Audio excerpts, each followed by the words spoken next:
என்னாகமம் 23:23. யாக்கோபுக்கு விரோதமான மந்திரவாதம் இல்லை, யாக்கோபுக்கு விரோதமான மந்திரவாதம் இல்லை, இஸ்ரவேலுக்கு விரோதமான குறி சொல்லுதலும் இல்லை, இஸ்ரவேலுக்கு விரோதமான குறி சொல்லுதலும் இல்லை, தேவன் என்னென்ன செய்தார் என்று கொஞ்ச காலத்திலே யாக்கோபையும் இஸ்ரவேலையும் குறித்து சொல்லப்படும். ஹல்லேலூயா, ஹல்லேலூயா. இந்த வசனம் தெரியாத ஆட்களே கிடையாது. இந்த வசனம் தெரியாத ஆட்களே. மந்திரவாதம்னா என்ன? அவர்கள் மேல ஒரு மந்திரத்தை செய்து ஒரு மனுஷனை தீங்கு நடப்பதற்காகவே மந்திரவாதம். நன்மைக்கான காரியம் அல்லாது. அது என்ன அப்படின்னா, ஒருத்தர் கெடுக்கணும் அப்படின்னு சொன்னா மந்திர தந்திரங்களை வைத்து அவர்கள் என்ன, ஒரு மனுஷனை என்ன பண்ணணும், அவங்கள கெடுதல் செய்வதற்காக செயல்படுகிறது தான் மந்திரவாதம்.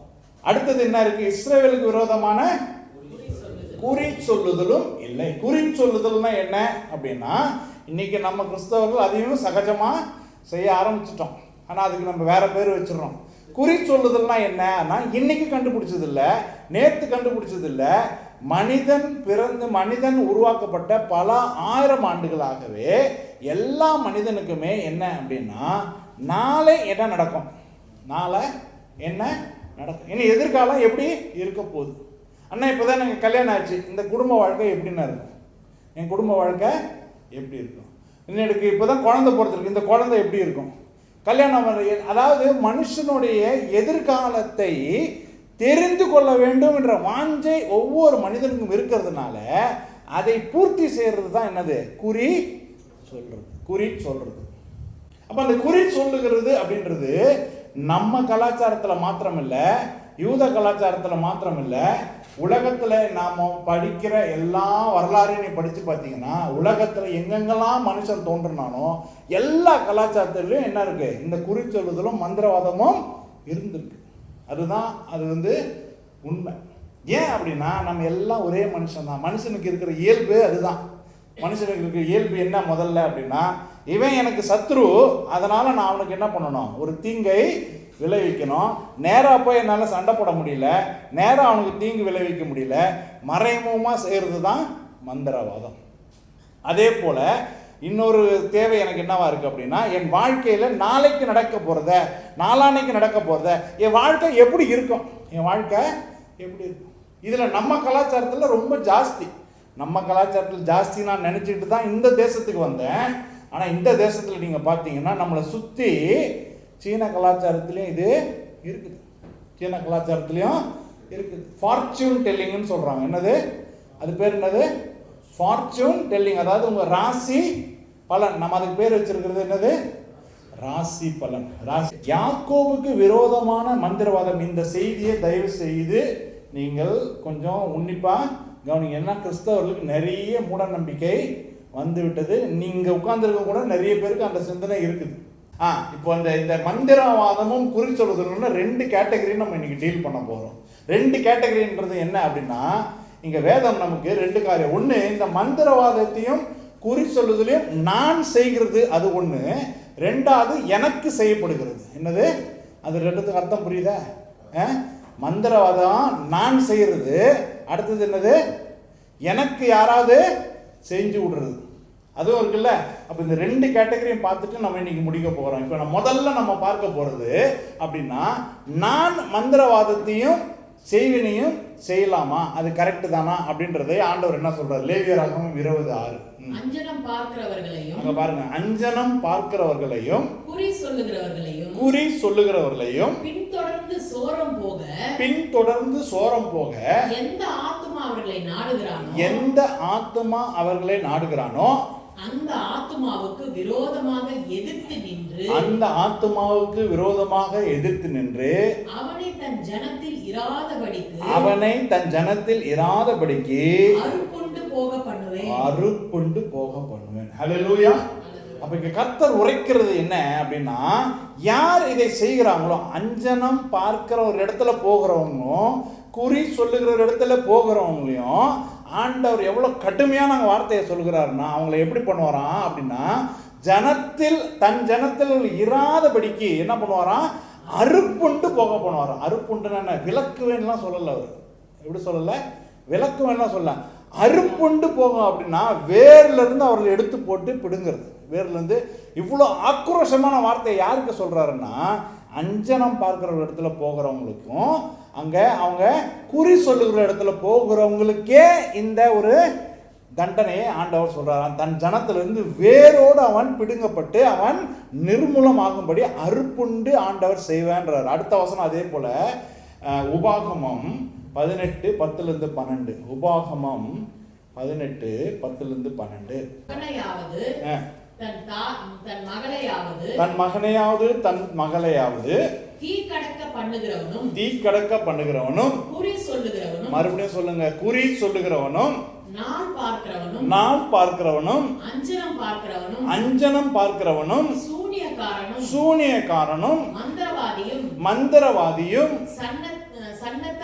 சன்னத்தக்காரனும் மாயவித்தைக்காரனும்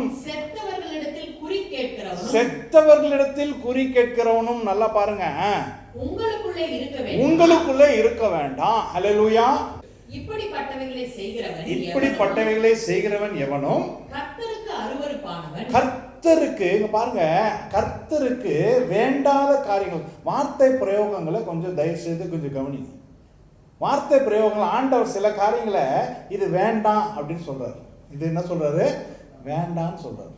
இது தவறுன்னு சொல்லலாம், நான் தண்டிப்பேன்னு சொல்லலாம், இப்படியெல்லாம் சொல்லலாம். ஆனால் இந்த இடத்துல அவர் ரொம்ப வார்த்தை பிரயோகம் பாருங்க. இதுக்கு முன்னாடி சொன்ன வார்த்தை எப்படி சொன்னாரு, அவர்களை வேறுண்டு நான் பிடிக்க போடுவேன்றாரு.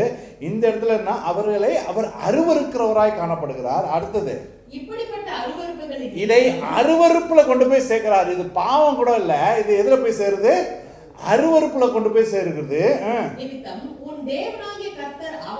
உன் தேவனாகிய கர்த்தர் அவர்களை உன் முன்னின்று துரத்துகிறார். நல்லா பாருங்க, இஸ்ரவேல் ஜனங்க எல்லாம் பரிசுத்தமானவங்கன்னு நம்ம ஒத்துக்கல.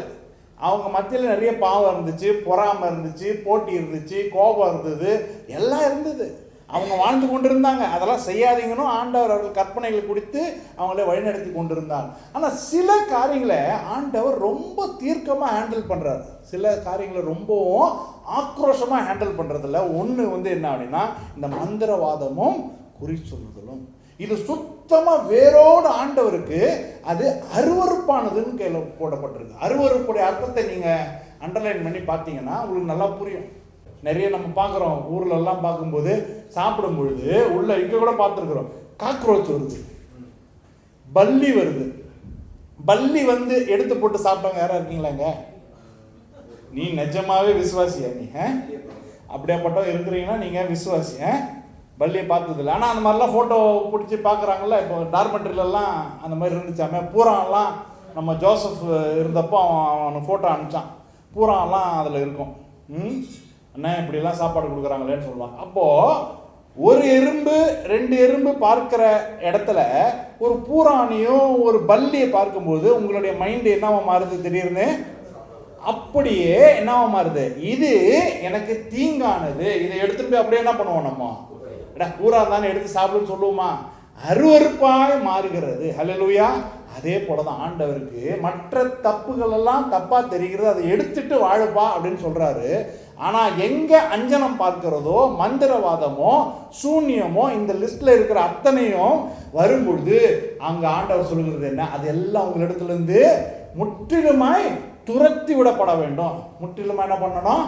ஆமா, அது அந்த பழக்கத்தை மாத்திரம் சொல்லல, அதை செய்கிறவர்கள் உங்கள் மத்தியில் இல்லாதபடி, தன் ஜனத்தில் இல்லாதபடி அவர்கள் என்ன பண்ணுவாராம், அவரு வேறுண்டு எடுத்து போடுவாராம். அப்போ அந்த அளவுக்கு ஆண்டவர் அதை வெறுக்கிறவராய் காணப்படுகிறார். அந்த அளவுக்கு ஆண்டவர் அதை வெறுக்கிறவராய் காணப்படுகிறார்.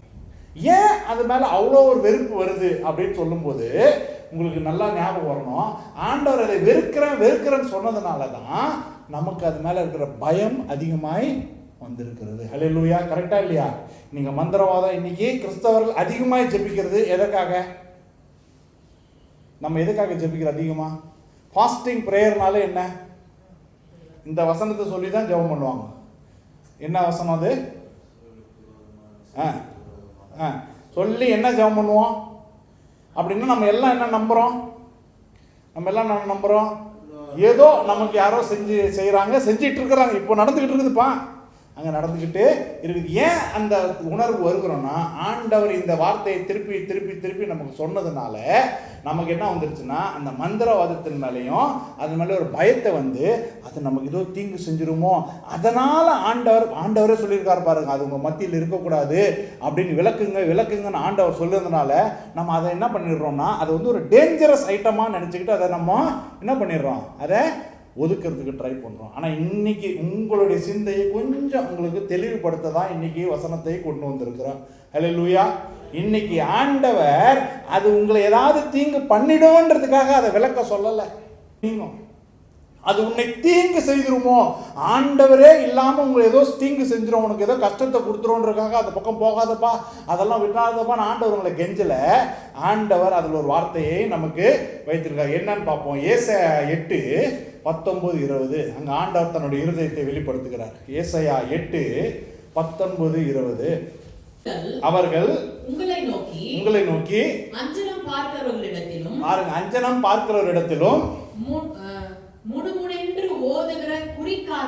குறிக்காரர், இது ரெண்டும் பக்கத்துல வந்துகிட்டே இருக்கும்.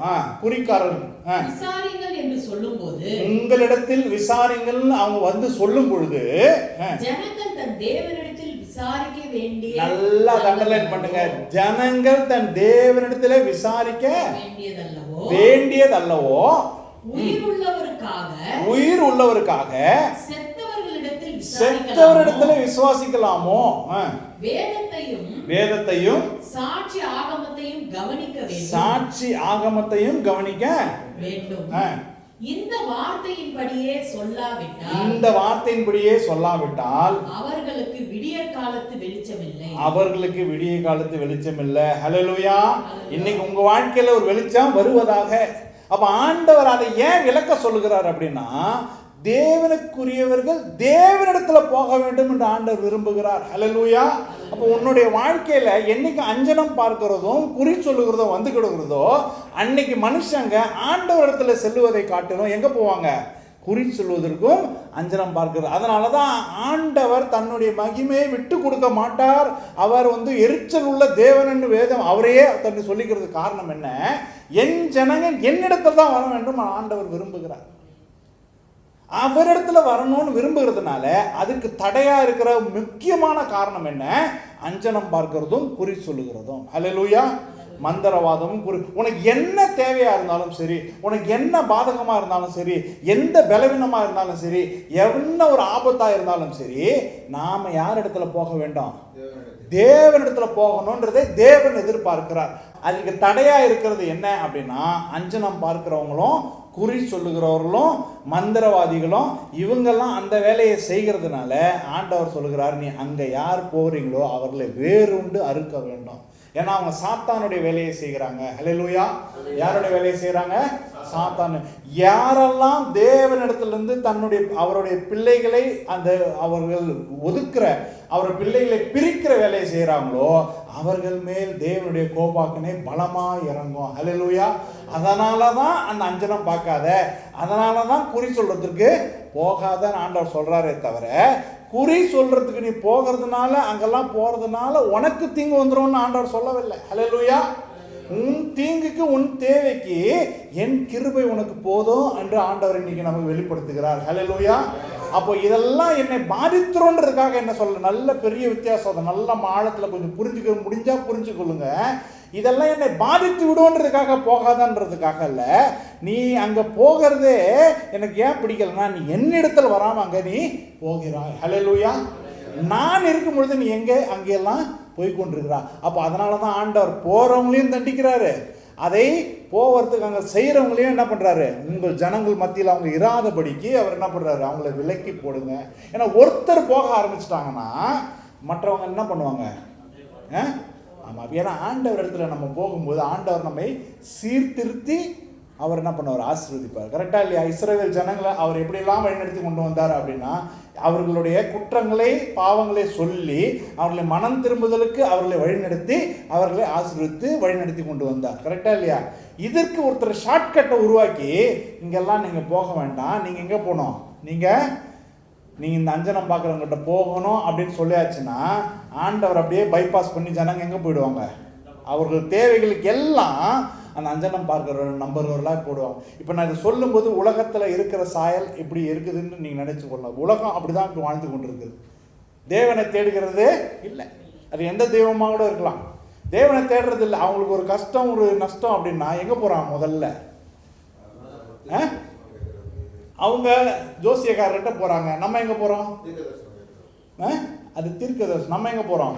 இது நடந்துச்சு, என்ன காரணமாக இருக்கும் சொல்லுங்கள். இப்போ ஆண்டவர் உண்மையாக உரைக்கணும் அப்படின்னா நீங்கள் தான் அந்த காரணம் சொன்னார்னு வச்சுங்க. எத்தனை பேர் ஆண்டவர்கிட்ட போவோம்? நம்ம யோசிக்கணும். நம்ம ஏன்னா அஞ்சனம் பார்க்கிறவர்கள் அந்த வேலையை தான் பார்ப்பாங்க. அந்த அஞ்சனம் பார்க்கிறவர்கள் அந்த வேலையை தான் பார்ப்பாங்க. ஏன் அப்படின்னா நீ அவங்களுக்கு என்ன கொடுக்குறீங்க? காசு கொடுக்கறதுனால. நீங்கள் சொல்கிறத அவங்க சொல்கிறதுனால தான் நீங்கள் அங்கே போகிறீங்க. ஆண்டவர் இடத்துல ஏன் நம்ம போகிறதுக்கு நம்ம தடுமாறுகிறோம் அப்படின்னா ஆண்டவர் முதல்ல உங்களை சரி பண்ணுவார். எங்கே போனாலும் ஆக்சிடெண்ட் ஆகுது பிரதர். எப்படி நிறைய பேர் பார்த்துருக்கீங்களா? வண்டி வாங்கி ஆக்சிடெண்ட் ஆயிடுச்சுன்னா என்ன பண்ணுவாங்க? அதை அப்படியே நிப்பாட்டிட்டு என்ன பண்ணுவாங்க? விற்றுருவாங்க. வீடு கட்டிகிட்டு இருக்கும்போது ஒரு செங்கல் அவங்க கால்லையோ எங்கேயோ உழுந்து ஒரு அடிபட்டுருச்சுன்னா இதெல்லாம் கேள்விப்பட்டிருக்கீங்களா இல்லையா? நம்ம ஊரில் ஏதாவது ஒரு தீங்கு நடந்துச்சுன்னு வச்சுங்க, வீடு கட்ட ஆரம்பித்தேன், எங்கள் வீட்டில் ஒரே சாவு. உடனே என்ன பண்ணுவாங்க தெரியுமா? அந்த இடம் சரி இல்லை. இப்போ இதே நம்ம புறஜாதியார் இதை செய்கிறாங்கன்னா அவங்களுக்கு தெளிவில்லை, அவங்களுக்கு அது வெளிச்சம் கொடுக்கப்படலை, நம்ம ஒத்துக்கலாம். நாமளும் அதே செய்கிறோமே. நாமளும் அதே செய்கிறோம். இன்னைக்கு சபைகளுக்குள்ள கூட அது வந்துருச்சு. சபைகளுக்குள்ள கூட அது வந்துருச்சு. என்ன வந்துருச்சு அப்படின்னா அந்த சபைக்கு போறீங்களா? எந்த சபை? அப்போ இந்த சபையில தான் எல்லாமே ஹெல்த்தியா இருக்கிற சபை ஒரே ஒரு சபை காமிங்க. உடம்பு சரியாம போகாம எல்லாமே இந்த சபைக்கு வந்தா 60 வயசு ஆளுங்க கூட நல்லா குதிப்பாங்க. அப்படி ஒரு சபை இருக்கா? எல்லா சபையும் அதை கிளைம் பண்றாங்க. எல்லா சபையும் அதை கிளைம் பண்றாங்க. அந்த சபையை விட்டு நீங்க வேற வெளியில போனீங்கன்னா உங்களுக்கு என்ன வந்துடும்? சாபம் வந்துடும். அந்த சபையை விட்டு வெளியில் போய் உனக்கு ஜலதோஷம் பிடிச்சா கூட சொன்னா இல்லையா? டேவிட் சொன்னா இல்லையா? உங்களுக்கு சாபம். இது ஜலதோஷமா? ஒரு பேனடால் போட்டால் சரியாக போயிடுது. அப்போ இதை நம்ப ஆரம்பிக்கும் பொழுது ஆண்டவர் அங்கே துக்கப்படுகிறவராய் காணப்படுகிறார். என்னுடைய ஜனங்கள் என்னை நோக்கி வருவதற்கு நான் அவங்களை கொண்டு வந்தா நீ இப்படி போய். அப்போ அஞ்சனம் பார்க்கிறது உங்களுக்கு தீங்குன்றதுக்காகன்றதல்ல. அஞ்சனமும் குறி சொல்லுதலும் மாயவித்தையும் மந்திரவாதமும் தேவனிடத்துல போக வேண்டிய விஷயத்துக்கு நான் அங்கே போறேன்னு அர்த்தம். அல்லேலூயா. ஆமாம். உங்களுக்கு விரோதமாக யாரோ ஒருத்தர் தப்பே செய்கிறான்னு வச்சுங்க, உங்கள் பக்கத்து வீட்டுக்காரரோ இல்லை உங்கள் சொந்தக்காரரோ உங்களுக்கு சண்டை வருதுன்னா ஆண்டவர் உண்மையாக ஆண்டவர் விரும்புகிற ஒரு இடத்துல ஆண்டவர் என்ன எதிர்பார்க்குறாரு தெரியுமா? இவர் உபவாசம் வந்து ஆண்டவர் சமூகத்தில் காத்துரு. உனக்கு பயமாக இருக்குதா? ஆண்டவரே என்னை இப்படி ஏமாத்துறாங்க ஆண்டவரே அப்படின்னா ஆண்டவர் இடத்துல ஒரு 2 கண்ணீரை நீங்கள் விடுங்க. இதுதான் ஆண்டவர் எதிர்பார்க்கிறார். இதுதான் ஆண்டவர் எதிர்பார்க்கிறார். அதை விட்டுட்டு நீங்கள் இதுக்கு என்ன செய்யலாம்னு நீங்கள் இறங்கும் பொழுது அது ஆண்டவருக்கு பிரியமில்லாத காரியமாய் காணப்படுகிறது. அப்ப நாம மந்திரவாதமோ பில்லி சூன்யமோ இல்லை இந்த குறி சொல்லுதலும் போகலாமா கூடாதான்றதுக்கு ஆண்டவர் சொல்றாரு நீ அங்கே போகக்கூடாது. ஏன்னா அது அருவருப்பானதாக இருக்கிறது. அது என்னை தீங்கு செய்யறதுக்காக அல்ல. ஆண்டவரை விட்டுட்டு நான் அங்கே போறது ஆண்டவருக்கு பிடிக்கிறது இல்லை. சரி, இப்போ அடுத்த விஷயத்த சொல்லி நான் அதோட முடிக்க போகிறேன். இது நாம செய்யறது. ஆனால் இன்னைக்கு நிறைய பேருக்கு இன்னொரு பிரச்சனை இருக்கு. அப்படின்னா எனக்கு செய்கிறாங்களே, நான் செய்யறத ஆண்டவர் தடை பண்ணிட்டார். சரி, எனக்கு செஞ்சா எத்தனை இடத்துல சொல்லியிருப்பேன்? நீ எல்லா சபையிலும் எத்தனை சாட்சி சொல்றேன்? உண்மையான நம்ம நம்புறோமா இல்லையா? எனக்கு செய்யறாங்களே இல்லையா? எனக்கு என்ன பிடிக்காதவங்க எனக்கு விரோதமாய் செய்கிறாங்க. ஆனால் இந்த வசனத்தை சொல்லி இந்த பாட்டை பாடியும் நம்ம அதை இன்னும் சொல்லி கொண்டே இருக்கிறோம். என்னது அப்படின்னா யாக்கோபுக்கு விரோதமான மந்திரவாதலும் இஸ்ரவேலுக்கு. அப்போ எனக்கு இது தெரிஞ்சிருந்தும் நான் இன்னமும் அந்த பயத்துக்குள்ள இருக்கிறேன் அப்படின்னா என்ன அர்த்தம்? யாரோ எனக்கு தீங்கு செய்யறாங்க, யாரோ எனக்கு காரியங்களை செய்கிறாங்க. அதையும் இன்னைக்கு விளக்கிட்டு நான் இன்னைக்கு செய்தியை முடிக்க போகிறேன். முதல்ல நான் ஏன் செய்யக்கூடாதுன்றதை நல்லா தெரிஞ்சுங்க. அங்கே போனால் எனக்கு தீங்கு நடந்துரும்ன்றதல்ல, தேவனிடத்துல போக வேண்டியதுக்கு தேவனிடத்துல தான் போகணும். தேவனை விட்டுட்டு நீ அங்கே போகணும்னா ஆண்டவருக்கு அது அருவருப்பானதாக காணப்படுது. நமக்கு விரோதமாக செய்யப்படுகிற காரியங்கள் என்னவா ஆண்டவர் பார்க்கிறார்னா, எடுத்துக்கொள்வோம். என்னாகமம் 23:8-10. என்னாகமம் 23:8-10. தேவன் சபிக்காதவனை நான் சபிப்பது எப்படி? கர்த்தர் வெறுக்காதவனை நான் வெறுப்பது எப்படி? கண்மலை உச்சியிலிருந்து நான் அவனை கண்டு குன்றுகளிலிருந்து அவனை பார்க்கிறேன். அந்த ஜனங்கள் ஜாதிகளோட கலவாமல் தனியே வாசமாய் இருப்பார்கள். யாக்கோபின் தூளை எண்ணத்தக்கவன் யார்? இஸ்ரவேலின் கால் பங்கை எண்ணுகிறவன் யார்? நீதிமான் மரிப்பது போல் நான் மரிப்பேனாக. என் முடிவு அவன் முடிவு போல் இருப்பதாக. அல்லேலூயா. இதெல்லாம் யார் சொல்லுகிறார் அப்படின்னா, பிலேயாம் என்ற ஒரு தீர்க்கதரிசி இதை சொல்லுகிறார். அவர் யார் அப்படின்னா, இஸ்ரவேல் ஜனங்களை சபிக்கும்படியாய் பாலாக் என்பவன் பிலேயாம் இடத்துல என்ன பண்றான், அதை சொல்லுகிறான். அதை நீ போய் என்ன பண்ணு, நீ ஆண்டவரத்தில் கேட்பியே, நீ உன்னுடைய வல்லமையை பயன்படுத்தி இஸ்ரவேல் ஜனங்களுக்கு விரோதமாய் நீ என்ன பண்ணணும், இப்போ நீ அவர்களை சபிக்க வேண்டும் சொல்லும் பொழுது ஆண்டவர் சமூகத்தில் போய் உட்கார்ந்துட்டு அங்கே பிலேயாம் வந்து இங்கே சொல்லுகிற வார்த்தை என்ன அப்படின்னா, அங்கே என்ன போட்டிருக்குது, தேவன் சபிக்காதவனை நான் சபிப்பது எப்படி? ஹல்லேலூயா. இந்த இடத்துல நீ உற்சாகமாக இருக்க வேண்டும். ஏன்னா நீ தேவன் சபிக்காதவனை எந்த மனிதனாலும் என்ன பண்ண முடியாது, சபிக்க முடியாது. ஹல்லேலூயா.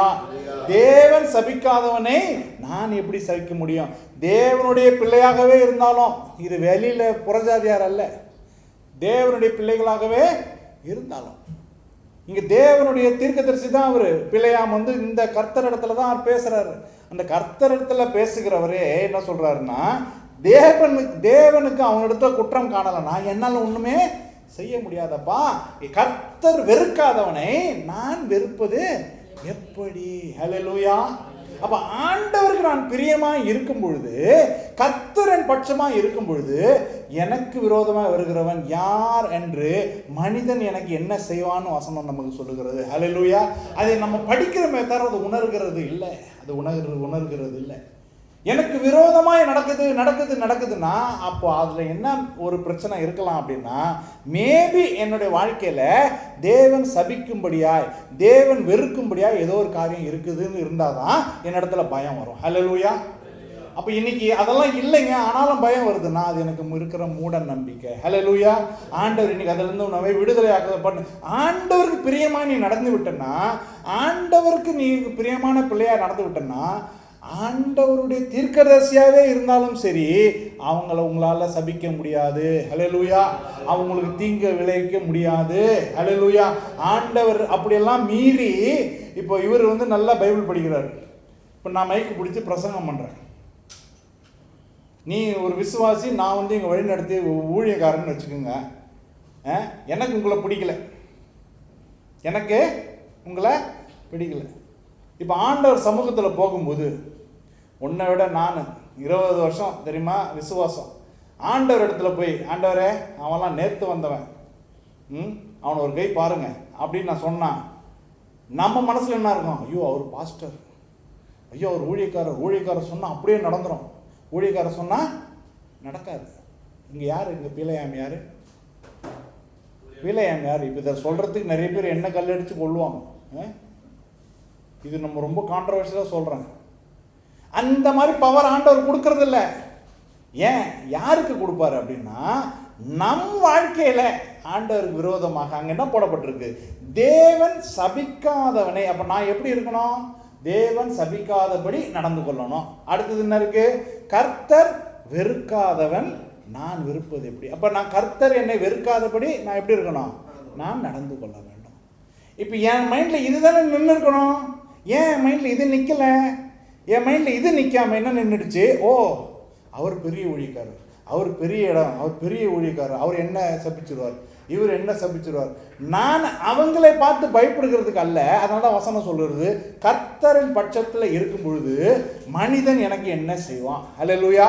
எல்லாம் வாய்த்தர சொல்லு, கர்த்தர் என் பட்சத்தில் இருக்கும் பொழுது மனிதன் எனக்கு என்ன செய்வான்? நான் என்னுடைய உணர்வு எப்படி இருக்கணும்னா, கர்த்தரை நான் எப்படி பிரியப்படுத்துறது, கர்த்தரை எப்படி பிரியப்படுத்துறது, என் வாழ்க்கையை நான் எப்படி இன்னும் சுத்திகரிக்கிறது, என் வாழ்க்கையில் இருக்கிற பாவங்களை எப்படி நான் இன்னும் மாறுறது, என் குறைபாடுகளை எப்படி நான் மாறிக்கொள்ளுகிறது, அந்த நோக்கம். பரிசுத்தத்தை நோக்கி நீ போகும்பொழுது, தேவனுடைய ராஜ்யத்தையும் நீதியையும் தேடிக்கொண்டு நீ போய் கொண்டிருக்கும் பொழுது, உனக்கு அவங்க ஊழியக்காராகவே இருந்தாலும் ஆண்டவர் அவங்களுக்கு அந்த அதிகாரத்தை கொடுக்க மாட்டார். ஹல்லேலூயா. பிள்ளையா மாதிரி தான் சொல்றாரு. அவரை கொண்டு வந்து அவருக்கு காசை கொடுத்து பணத்தை கொடுத்து இந்த பாலாக்கு பண்ண வேலையெல்லாம் பார்த்தீங்கன்னா அவரை கொண்டு வர்றதுக்கே பெரிய 22வது வசனம் முழுக்க நமக்கு தெரியும். இந்த கழுதை பேசுனது இதெல்லாம் நமக்கு தெரியும். அவ்வளோத்தையும் பண்ணி அவர் கொண்டு வந்து இங்கே அவர் உரைக்கிறது என்ன? தேவன் சபிக்காதவனே நான் சபிக்க மாட்டேன், கர்த்தர் வெறுக்காதவன் வெறுக்க மாட்டேன்னா இங்கே பாலாக்கு கோபம் வந்துருச்சு. கோவம் வந்த உடனே என்ன பண்ணுறாரு? சரியா நீ பேசலை, நான் சொல்கிற மாதிரி நீ பேசலை, மறுபடியும் போயிட்டு செகண்ட் அட்டெம்ப்ட் என்ன வருது பாருங்க. அதுலேயே பாருங்க 20-23 படிங்க. 20லேருந்து 23. இதோ ஆசீர்வதிக்க கட்டளை பெற்றேன். இங்க பாருங்க, ரெண்டாவது தடவை போயிட்டு வர்றாரு. ரெண்டாவது தடவை போயிட்டு வந்த உடனே மறுபடியும் என்ன வார்த்தை வருது? அவர் ஆசீர்வதிக்கிறார், ஆசீர்வதிக்கவே அவர் ஆசீர்வதிக்கிறார். நான் என்ன பண்ண முடியாது? திருப்ப கூடாது. ஹல்லேலூயா. இந்த வார்த்தை எனக்கு தெரிந்திருந்தும் நான் ஏன் பயப்படுறேன்? ஹல்லேலூயா. இந்த வார்த்தை எனக்கு புரிந்திருந்தும் நான் ஏன் பயப்படுறேன்? நிறைய பேருக்கு இந்த சந்தேகம் இருக்குது. இந்த குறி சொல்றது இதெல்லாம், இந்த வார்த்தை என்ன இருக்குது? அவர் ஆசீர்வதிச்சுட்டா என்னால் என்ன பண்ண முடியாது? நீங்க பீலையாம் யாரோ இல்லப்பா, கல்லையோ மண்ணையோ சேவிக்கிறோம் அல்லப்பா, ஜீவனுள்ள தேவனுடைய தீர்க்கதரிசின்னு ஆண்டவர் தான் அவனிடத்துல பேசுறாருங்க. புரியுதா நான் சொல்றது? இவங்க பிலிஸ்தியரோ மற்ற ஆளுங்க கிடையாது. இப்போ இங்கே பீலையாமை எப்படி அங்கே நமக்கு அடையாளப்படுத்துகிறாங்க அப்படின்னா, அவன் தேவனுடைய தீர்க்கதரிசி. இஸ்ரவேலரா யூதனா இல்லாமல் இருந்தாலும் அவன் தேவனிடத்திலிருந்து தீர்க்க தரிசனத்தை உரைத்து கொண்டிருந்தவன் தான் அங்கே பீலையாம். அப்போ அவன் என்ன சொல்றான்? கர்த்தர் வந்துட்டாருப்பா, கர்த்தர் அவரை டீல் பண்ணிட்டு இருக்கும்போது எனக்கு என்ன இல்லை, இங்கே பவர் இல்லை. ஹல்லேலூயா. அதனால தான் நல்லா ஞாபகம் வச்சுக்கணும், இங்கே தான் இந்த டிஃப்ரென்ஸ் வருது. அதனால தான் இந்த அஞ்சனம் பார்க்குறவங்கிட்ட போகாதீங்கன்னு. ஆனால் அஞ்சனம் பார்க்குறோம் இதை சொல்ல மாட்டான், சொல்ல மாட்டான். அவ்வளோதானே, நான் பண்ணுறேன் பாருங்க, நான் ஒரு வழியை பண்ணுறேன் பாருங்க அப்படின்னு சொல்லுவான். ஆனால் கர்த்தருடைய தீர்க்கதரிசின்றதை நிரூபிக்கிறது எப்படி வருது அப்படின்னா, தேவ வார்த்தையை அப்படியே உரைக்கிறான். ஏன்னா அவன் பேசி கொண்டிருக்கிறது ராஜாவுக்கு முன்பாக. அவங்க காசு கொடுத்து கூப்பிட்டு வந்திருக்காங்க, ஆனால் அவன் போய் சொல்லவே இல்லை. ஃபர்ஸ்ட் டைம் என்ன சொன்னான்? கர்த்தர் வெறுக்காதவரை நான் வெறுக்க மாட்டேன், சபிக்காதவரை நான் சபிக்க மாட்டேன். ரெண்டாவது என்ன சொல்றான்? ஆசீர்வதிக்க கட்டளை பெற்றேன், அவர் ஆசீர்வதிக்கிறார், அதை நான் திருப்பக்கூடாது. அடுத்தது அங்க பாருங்க, அவர் யாக்கோபிலே அக்கிரமத்தை காண்கிறதும் இல்லை, இஸ்ரவேலிலே குற்றம் பார்க்கிறதும் இல்லை, அவர்களுடைய தேவனாகிய கர்த்தர் அவர்களோட இருக்கிறார், ராஜாவின் ஜெய கம்பீரம் அவர்களுக்குள்ளே இருக்கிறது. ஹல்லேலூயா. போதும், ராஜாவின் ஜெய கம்பீரம் அவர்களுக்குள்ளே. அதான் இது 21. இதுக்கப்புறம் தான் அவர் 23ல சொல்றாரு, யாக்கோபுக்கு விரோதமான மந்திரவாதம் இல்லை, இஸ்ரவேலுக்கு விரோதமான குறி சொல்லுவதும் இல்லை. அதனால தான் சொல்றாரு. ஏன் சொல்றாருன்னா, தேவன் அவருக்கு என்ன சொல்றாரு, வெளிப்படுத்துறாரு. என்ன அப்படின்னா, நான் தான் அவர்களுடைய, ஏன்னா இஸ்ரவேல் யாருன்னு அவருக்கு தெரியாது. தேவனிடத்துல போனோன்னு தேவன் வெளிப்படுத்துறாரு, இது என்னுடைய ஜனங்கள். அதனால அங்க தீர்க்கதரிசியோட வாயில சபிக்கணும்னு வந்த தீர்க்கதரிசியோட வாயில எப்படி மாறுது அப்படின்னா, அவர் ஆசீர்வதிச்சிட்டாரு, இனிமே என்னால் அதை திருப்ப முடியாது. அவர் யாக்கோபின் அக்கிரமத்தை காண்கிறதும் இல்லை, இஸ்ரவேலுடைய குற்றத்தை பார்க்கிறதும் இல்லை. ஹல்லேலூயா. புதிய ஏற்பாடுல இதுக்கான அர்த்தம் என்ன அப்படின்னா, இயேசு கிறிஸ்து எனக்காக அங்க சாபமாய் தொங்கி விட்டதுனால அவர் என்னுடைய அக்கிரமத்தை பார்க்காம என் மேல் அவர் அன்பை பாராட்டுகிறார். அப்ப அவர் என் மேல் அன்பு பாராட்டும் பொழுது, அவர் என்னை ஆசீர்வதிக்கும் பொழுது, மனிதன் எனக்கு என்ன செய்வான்? ஹல்லேலூயா. இந்த பழைய ஏற்பாடுல அந்த விளக்குங்கன்னு சொல்றதெல்லாம் மனுஷங்களை குறித்து இருக்குது. புதிய ஏற்பாடுல விளக்குங்கன்னு சொல்லுகிறதெல்லாம் உங்களுடைய குணாதிசயங்களை குறித்து இருக்கிறது. அன்னைக்கு இன்னைக்கு உங்களுடைய வாழ்க்கையில இன்னைக்கு எந்த குணாதிசயத்தை காண்பிக்கிறாரோ இதை விளக்கு, அந்த ஷார்ட்ஸ் பார்க்கறத விளக்கு, இந்த வீடியோவை பார்க்கறத விளக்கு, இந்த காரியத்தை பாட்டு விளக்கு, உன்னை விட்டு அதை விளக்குன்னு ஆண்டவர் சொன்னார்னா நம்ம என்ன செய்யணும்? அதை கீழ்ப்படியும் போது அப்போ நமக்கு வார்த்தை என்ன வரும் அப்படின்னு பார்த்தீங்கன்னா, அங்கே யாக்கோபுக்கு விரோதமான மந்திரவாதமும் இல்லை, இஸ்ரவேலுக்கு விரோதமான குறி சொல்லுதும் இல்லை. வெறும் இதெல்லாம் செய்யாம வெறும் இந்த வசனத்தை மட்டும் நல்லா அண்டர்லைன் பண்ணி சொல்லிட்டே இருக்கிறதுனால ஒன்றும் நடக்காது. கர்த்தர் சமூகத்தில் காத்திருந்து கர்த்தரை நோக்கி நான் பார்க்கணும். அது பார்த்து மட்டும் இருந்தாலே போதும், எந்த மந்திரவாதமும் என்னை தொடாது. அதுதான் சத்தியம், அதுதான் சத்தியம். எனக்கு யார் என்ன வச்சிருவாங்களோ பயந்து நடுங்குகிற பயத்தின் ஆவியை தராமல் ஆண்டவர் என்ன கொடுத்துருக்காரு? நமக்கு தைரியத்தின் ஆவியை கொடுத்துருக்காரு, தெளிந்த புத்தியை நமக்கு கொடுத்துருக்கிறார். அல்லேலூயா. அந்த தெளிந்த புத்தியில எனக்கு இதெல்லாம் புரிய வேண்டும். என்ன புரிய வேண்டும் அப்படின்னு சொன்னா, அங்கே பிலேயாம் சொல்லுகிறது போலதான் கர்த்தர் ஆசீர்வதிச்சிட்டாரு, என்னால திருப்ப முடியாது.